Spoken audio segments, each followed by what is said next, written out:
இப்போ வந்து நம்ம இன்னைக்கு சேமியா பிரியாணி எப்படி பண்ணுறதுன்னு பார்க்கலாம். ஈஸியாகவும் அதே சமயம் நல்ல டேஸ்ட்டாகவும் எப்படி பண்ணுறதுன்னு பார்க்கலாம்.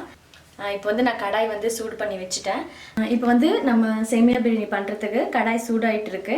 அதுக்கு முன்னாடி ஃபஸ்ட்டே நான் என்ன பண்ணி வச்சுருக்கேன்னா, எப்பவுமே உங்களுக்கு வந்து சேமியா பண்ணும்போது குழஞ்சிடும். அப்படி குழையாமல் இருக்கிறதுக்காக நல்லா கொதிக்கிற தண்ணியில் நம்ம வந்து நூடுல்ஸ் பாஸ்தா பாயில் பண்ணுற மாதிரி கொஞ்சம் உப்பு எண்ணெய் சேர்த்து பாயில் பண்ணி இந்த மாதிரி எப்படி பாருங்கள் உதிரி உதிரியாக எடுத்து வச்சுருக்கேன். இந்த மாதிரி பண்ணிட்டு செஞ்சால் நம்ம பிரியாணி நல்லா உதிரி உதிரியாக வரும்.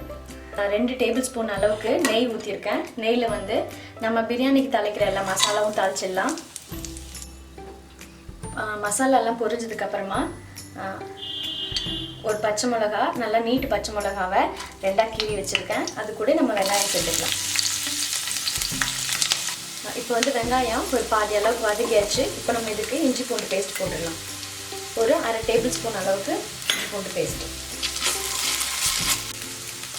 இஞ்சி பூண்டு பேஸ்ட் நல்லா வதங்கிடுச்சு. இப்போ நம்ம தக்காளி சேர்த்துடலாம்.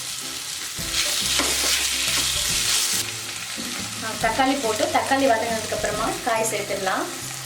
கேரட், பட்டாணி, உருளைக்கிழங்கு, பீன்ஸ்.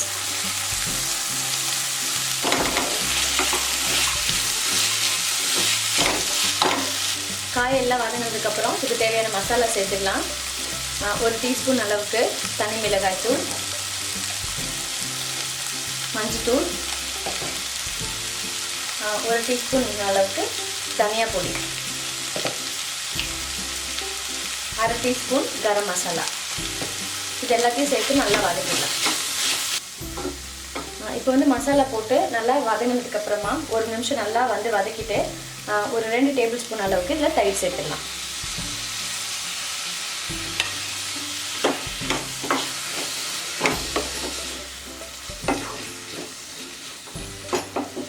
இப்போ வந்து மசாலாவோட பச்சை வாசனை போகணும், காய் எல்லாமே வேகணும். அதனால் இதுக்கு மட்டும் நம்ம வந்து சேமியாவை ஃபஸ்ட்டே வேக வச்சுட்டோம். இதுக்கு மட்டும் கொஞ்சமாக தண்ணி வச்சு காயை நம்ம வேக வச்சு எடுத்துக்கலாம். இப்போ வந்து நம்ம தயிர் ஊற்றிட்டேன். இந்த டிஷ்ஷுக்கு தேவையான அளவுக்கு உப்பு போட்டுக்கலாம். சேமியாவில் கொஞ்சமாக உப்பு சேர்த்து வேக வச்சு வச்சுருக்கேன். இப்போ இந்த காய்க்கு தேவையான அளவுக்கு உப்பு.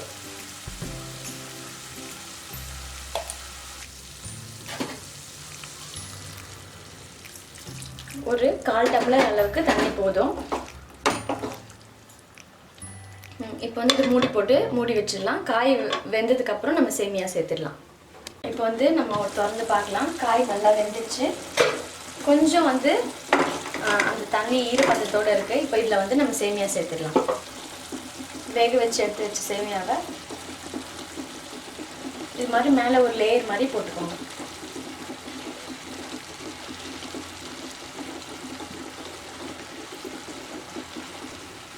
ஒரு லேயர் வந்து நம்ம சேமியாவை போட்டாச்சு. அது மேலே கொத்தமல்லி புதினா கட் பண்ணி வச்சதை போடுறேன். கொஞ்சமாக நெய் மேலே சேர்த்துக்கலாம்.